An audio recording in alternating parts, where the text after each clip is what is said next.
Okay, everybody. First of all, Ms. McKay and Mr. Wilson, thank you all for putting my business on speed. I appreciate you two so much. Thank you very much. Here, sir. All right. So I'm going to call to order the September 8th, 2022 Northern Virginia Transportation Authority regular meeting. Mr. Who's going to do the roll call? You're going to do the roll call? Okay, thank you, sir. Vice Chair Snyder. Here. Chairman McKay. Here. Chair Wheeler. Here. Board Chair Crystal. Here. Mayor Wilson. Here. Mayor Davis Younger. Here. Mayor Rochelle. Here. Mayor Meyer. Senator Voisko. Here. Delegate LaRock. Mr. Bedell. Here. Ms. Hines. Here. Mr. Cole. Here. Mayor Wood. He's here. He's here. Mr. Lynch. Here. And Mr. Horsley. Here. Chair, we do have a quorum. Thank you, sir. Appreciate it. First thing we're going to do is approve the minutes from the July 14, 2022 meeting. I'm assuming all of you all have read the minutes. Does anyone want to make any changes to the minutes? If not, I will make a motion to approve. Is there a second? Second. Motion made and second. Any discussion on the motion? All in favor, please say aye. Aye. Any objections? That motion will pass unanimously. We have a presentation on the bus, that's where I have to leave right there. That's why I gotta leave. The bus rapid transit system. Thank you, Chair Randall. Jonathan, you can put the slides up. I'm going to skip through the first few of these fairly quickly. You have the presentation in your packets. The 6 topics we want to cover quickly. On slide 3, just a refresher of the vision statement that we're using for transaction in the blue box. This guides how we approach transportation planning. Core values are mentioned on the right side there. I'll talk to those on the next slide.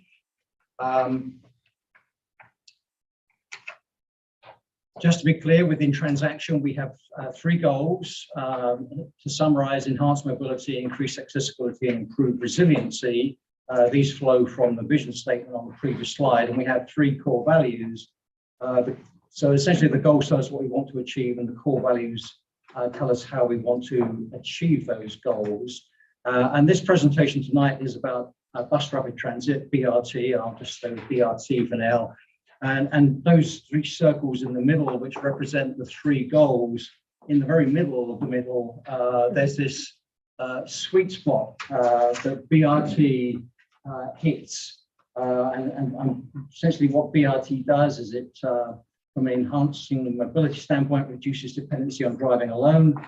From increasing accessibility standpoint, provides new travel choices for citizens for their journeys to work and elsewhere. And as far as improving resiliency is concerned, BRT provides new capacity to the transportation system and new options to improve system efficiency. So BRT does all of those things. And not only does it address all 3 of those goals in the sweet spot, it also supports all 3 of the core values. So just very quickly on the next slide, what exactly is BRT? If I were to summarize it succinctly, it would be that it offers the benefit of light rail, but is much less expensive and faster to implement. Just looking at that in a little bit more detail, in the 4 boxes across the screen, there are many components to BRT, and the precise blend of these varies depending on the circumstances of any individual project. But we'd always be looking for off-board fare collection wherever possible, level boarding, frequent and reliable service, dedicated right-of-way, dedicated lanes will ensure faster trips, and transit signal priority and queue jumping lets buses go first at traffic lights. So fast, frequent, reliable are things that we're looking for. And also another characteristic of BRT is that it operates all day. It's not a traditional peak hour only type service, all day directional. Next slide, please, Jonathan. So what's NVTA's track record with BRT? In a word, impressive.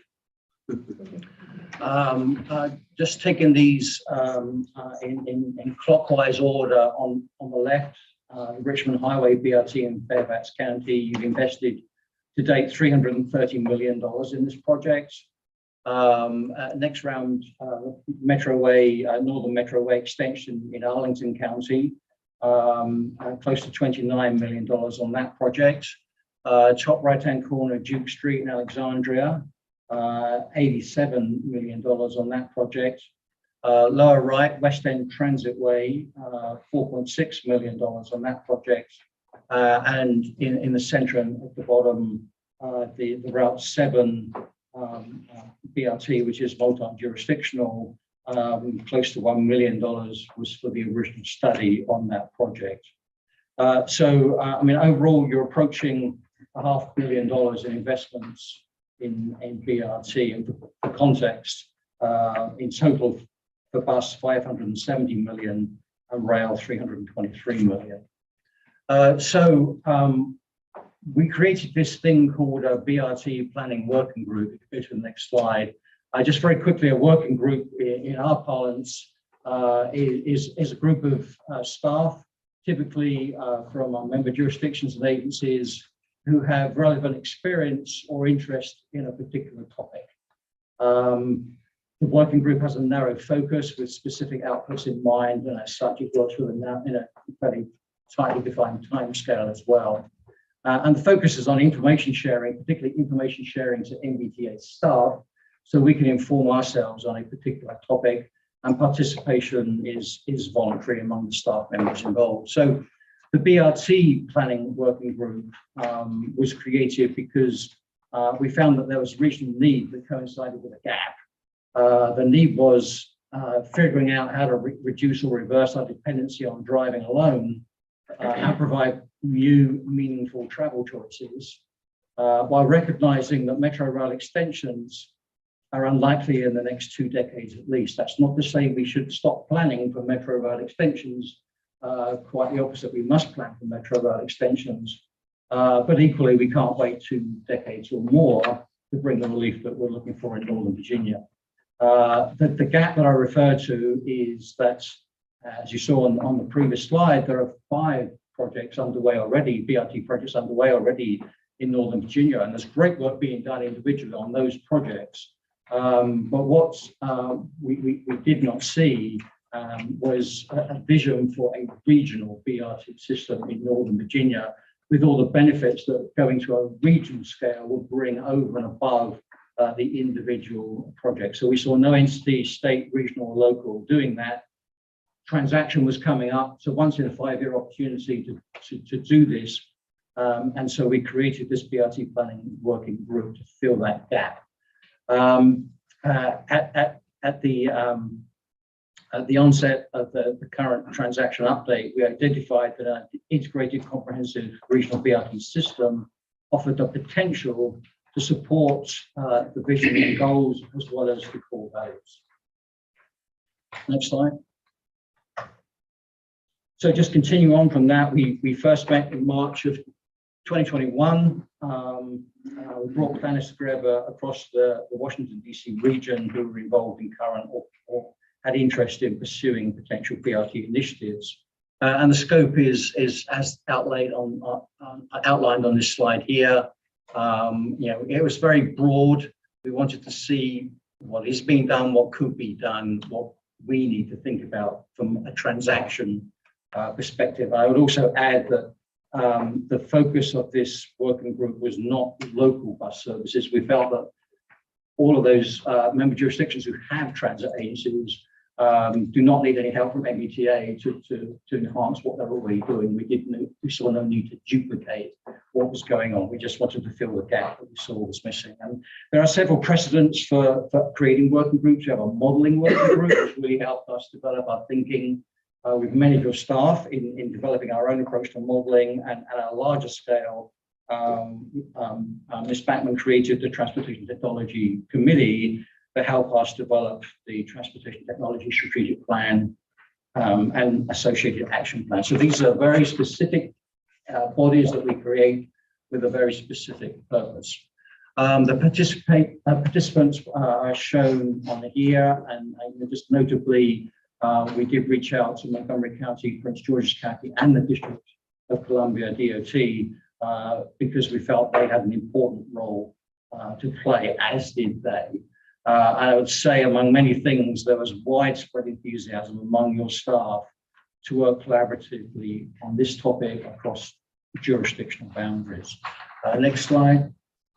It's going to be hard to see this at this scale, but if you need more details, we'll be happy to provide them. The 5 BRT lines that I mentioned earlier are included in what is in transaction, together with other candidate BRT projects along Route 1 down to Prince William County, on Route 7, out as far as Loudoun County, as well as inside the Beltway. The Route 28 corridor from Manassas Park, Prince William, Fairfax and Loudoun County, Tysons to Merrifield, Route 50/29, across the American Legion Bridge, across the Woodrow Wilson Bridge, and quite a few others on top of that as well. The working group really helped us develop our thinking. That the BRT or BRT related projects in transaction have an estimated cost of, I think it was, I might get these numbers wrong, I think it's about $10.4 billion out of the $44 billion of transit projects that are in transaction. So it's a pretty significant amount of the $75 billion you've heard about earlier this evening, but it's much more in the doable range. With that, I'd like to hand over to Ms. Backlund to just close this out. And just to be quick, because I know we're getting late in the evening, we want to better understand regarding BRT, what are the strongest patterns of demand? Expansion of existing lines, planned BRT line, how does that look? Do we need new BRT lines? Is that something we should be looking at? Fairfax County, they're doing fixed guideway. Alexandria, they're doing signal preemption, and we have a lot of different types of BRT in the region. We would like to do an integration of sorts to look at the synergistic effects of a regional BRT system. And to cut to the chase, if you will, because you can read the bullets on the slide, as part of your FY 2024 budget, and I can just put it out there, I will plan to come to you to ask you to approve, which would what we're calling step 2, to do a regional BRT. He doesn't want to call it BRT. What are we calling it? Preliminary deployment plan for regional bus rapid transit system. So we can take the work as we've incorporated it as part, or the work of the BRT working group, and then look to see how an integrated BRT system would look. What are we calling it? I'm sorry. Preliminary deployment plan for regional bus rapid transit. Again, like Keith noted, we're currently he's great at coming up because we have 5 systems that we're advancing, but we want to take away some of the jurisdictional boundaries, if you will, so it could be more seamless for users. I don't say commuters, but for users, as he said, because people not only use BRT for commuting, but for daily trips and things of that nature.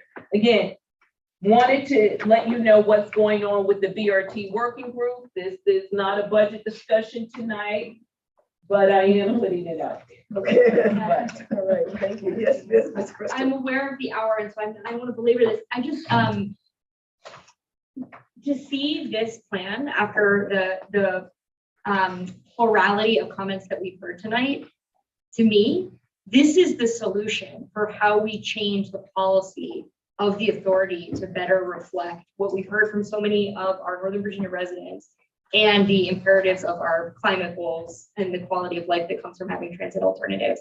I mean, I think I look at that map and meaningful BRT, right? That I know this working group is thinking about, where the experience is proximate to something like rail. It's fixed route. You don't have to time your schedule around the bus timetables, the kind that our jurisdictions share, that Fairfax is working on.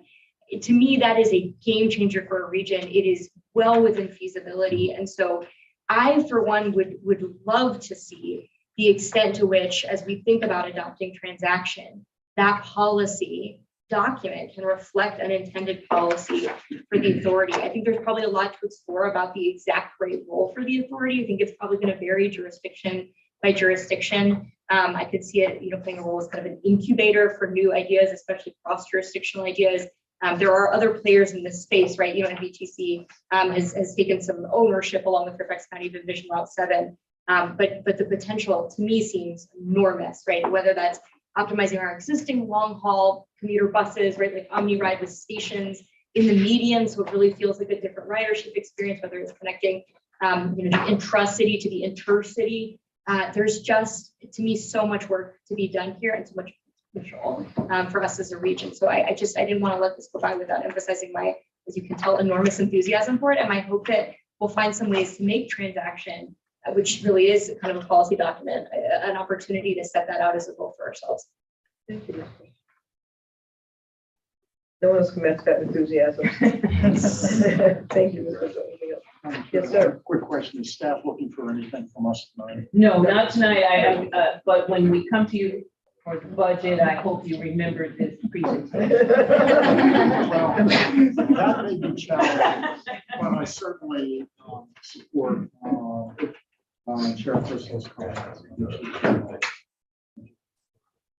Thank you. Next item number 5 is the approval of changes to policy 26 to electronic participation in meetings, which we had this discussion in finance. Mr. Lonke, when you give your update, I think the attorneys can probably include what we talked about in finance. Okay with that? Okay. But the people on the spot. Morning, no nothing. Here to go. Mr. Lonke. Certainly, thank you, Chair Randall. This policy revision has been assisted with Tracy Maynard, and the council has reviewed it. We're not submitting track changes because it just got too confusing, but it does accomplish the #1 goal, which was to allow the authority and its committees to meet all virtually 2 times a year outside of a declared state of emergency. Beyond that, I'll be happy to respond to any questions or turn it over to Council. Yes. You're just talking about the potential future bill. Yes, definitely.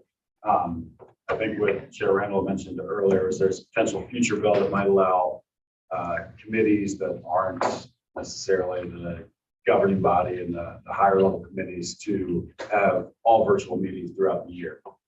So that may apply to some of the committees of NVTA. They're going to ultimately decide it's going to depend on the language in the bill. So we'll have to keep an eye on that. And then when that comes up, it would change our language.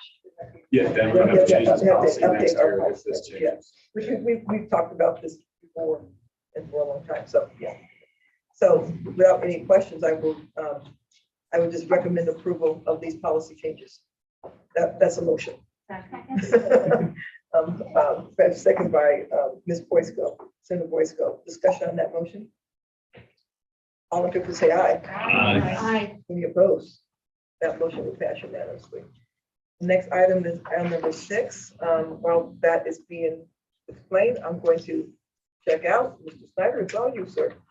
Thank you very much, Madam Chair. I know that she did not turn the gavel over. I was going to. I was like literally going to hand you the gavel, like quite literally.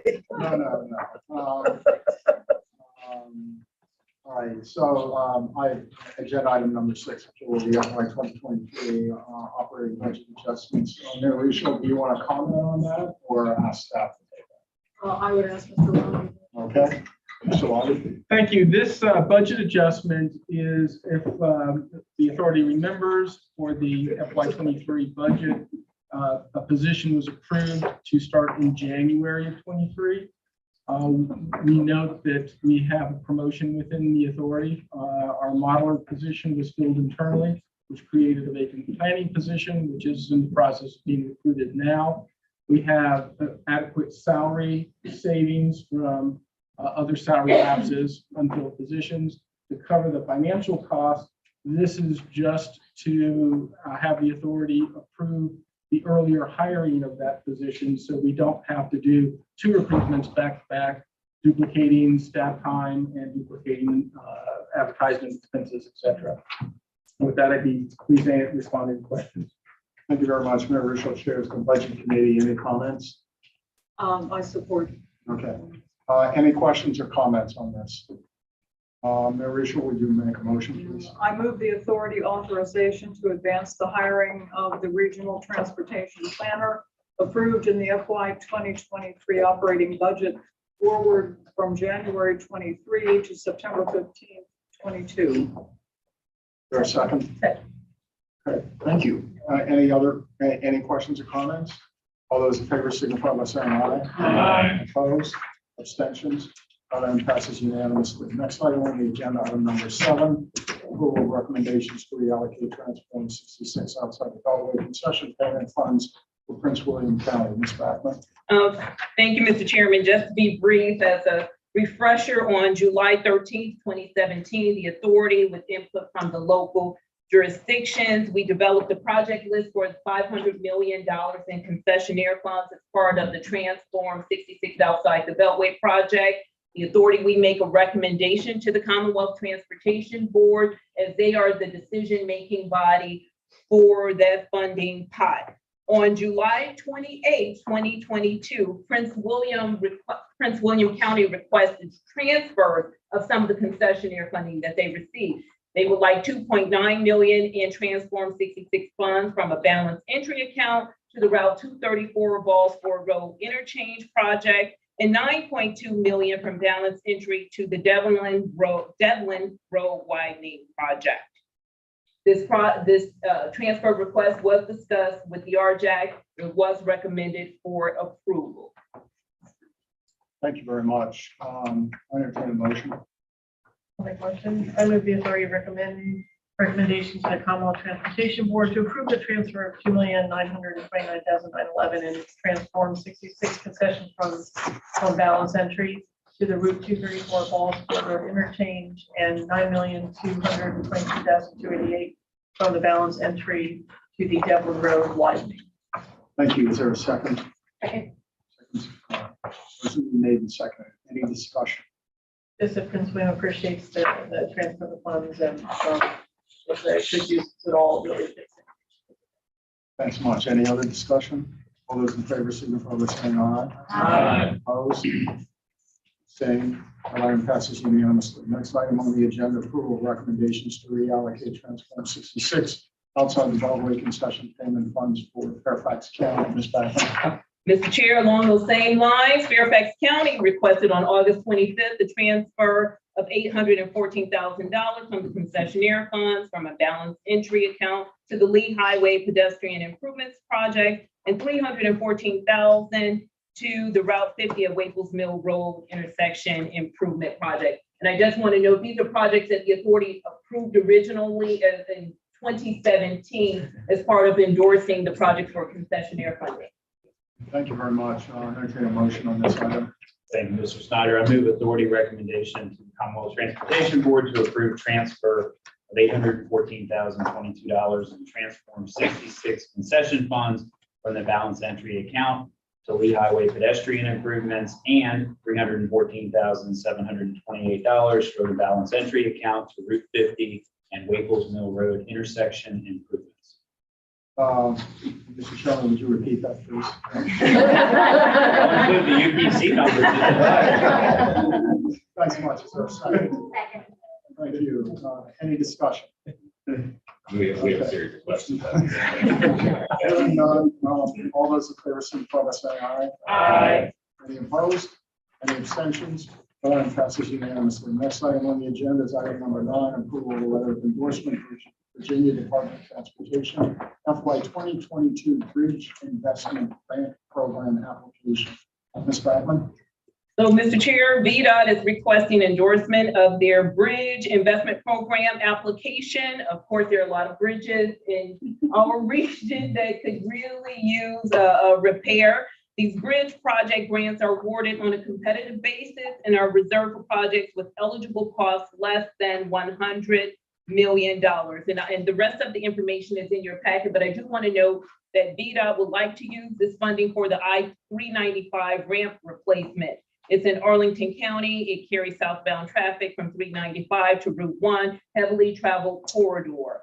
The State of Good Repair, VDOT is committing to working with the CTB to secure matching funds for this grant if awarded at approximately $19 million.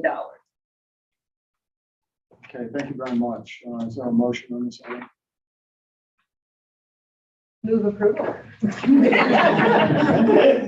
Is there a second? Thank you. Motion's been made and second. Any discussion? There being none, all those in favor signify by saying aye. Aye. Opposed? Abstention? Aye, passes unanimously. Next item on the agenda, item number 10, approval of letter of endorsement for Prince William counties and the city of Manassas Parks applications for safe streets and roads for all grant programs. Ms. Backman? So, Mr. Chair, the bipartisan infrastructure bill created the first Safe Streets and Roads for All, which is SS4A, I believe, discretionary grant to fund regional, local, and tribal initiatives through grants to prevent roadway deaths and serious injuries. And of course, we do have, unfortunately, some pedestrian fatalities in the area. The program will make available up to $1 billion, and now these applicants will not get $1 billion if awarded, but it will make up to $1 billion available in FY 2022, and will provide $5 billion in appropriated funds over the next 5 years. We heard from Prince William County, in addition to the city of Manassas Park, for endorsement of their application as they seek funding through this program. Thank you. Is there a motion on this item? I'll move the authority to approve all letters of endorsement for Prince William County and the city of Manassas Parks FY 2022 Safe Streets and Roads for all grant program applications for a comprehensive safety action plan. Second. Thank you, Madam Chair. Does Mayor Risha wish to second? Second. Thank you. Motion.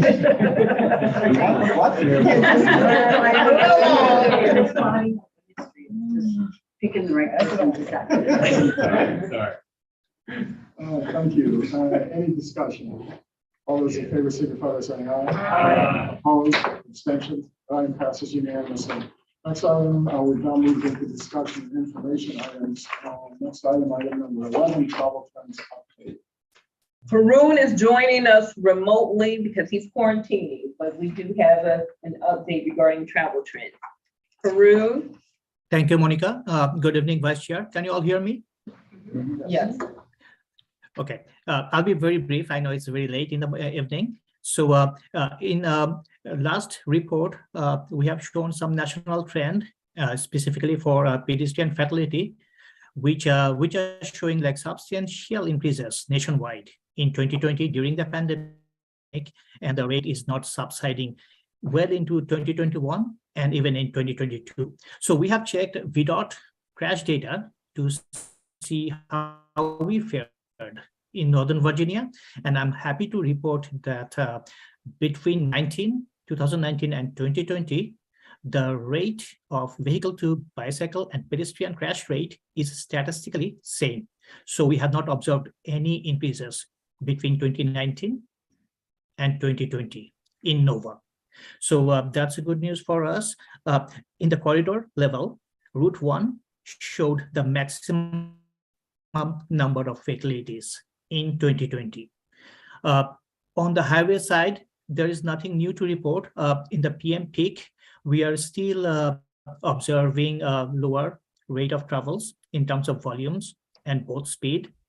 On the transit ridership, for the first time since the pandemic began, 2 local bus services have surpassed 2019 ridership level. City of Fairfax, the Q system, and Alexandria's Dash, both have surpassed 2019 ridership. And all other systems are showing upward trends. So those are the 3 main features. It's item number 11 in your packet. I'm happy to elaborate on any of these. Thank you. Thank you very much. Any questions at all about this presentation? I did have one. While the overall trend may be a little bit positive, there still are some key areas that have been focused on, and perhaps a report in the future might be are there some additional actions we ought to be taking in this area. So anyone else have any other comments on that? Just another request. I'm curious what the rate of injury is for bike and ped. What percent of the fatalities and serious injuries are related to bike and ped? Just because there's our statewide average is below what would trigger a special program, but I wonder whether NOVA is above. We can get I'm you sure that you can. information. Okay, thanks very much. Again, any other questions on this presentation? Very good. Next item on the agenda, Chief Executive Officer report. Mr. Chair, my report is in your packet, but there are 3 things that I do want to comment on that are not in your packet. So we are in the process of doing the annual report for 2022. We will be contacting you regarding testimonials from you to include in the annual report. So when we reach out to you, please give us something. And speaking of annual report, photo day, we are going to do a photo for an annual report. That photo will be taken at your October 13th meeting. So please wear your Sunday best or whatever it is you feel appropriate to last for the picture long after we're gone. Lastly, and you've heard this tonight, we have not a new staffer, but Haroon, who you just saw, was promoted to the modeling position. So that left a vacancy, and we're proud of Haroon, congratulated him. So we are going to hire another planner to fill his vacancy. And then Adnan in the rear, raise your hand, Adnan. He's been hired as our senior accountant. So just want to say congratulations, welcome aboard. Thank all of you tonight. I know it was a longer meeting, but thank you. We tried to feed you in hot food compared to a sandwich. And that's all I have, Mr. Chair. Thanks very much. Any questions for Monica? The hearing none. Now we come to the chair's comments. You just say your portion of the meeting only took 8 minutes. I just want to say a quick thank you to all NVTA members and staff for this longer than usual meeting. I especially want to thank all of our citizens who have provided input and will provide input on our long-term plan. No need for a closed session tonight, I assume. I entertain a motion. Well, anyone have does anyone want to raise any other issues? Hearing none, I'll entertain a motion to adjourn. For a second.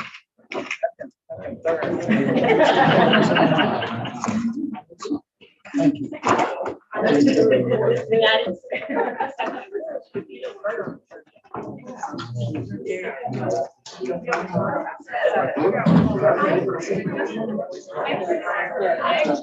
And what are your signs?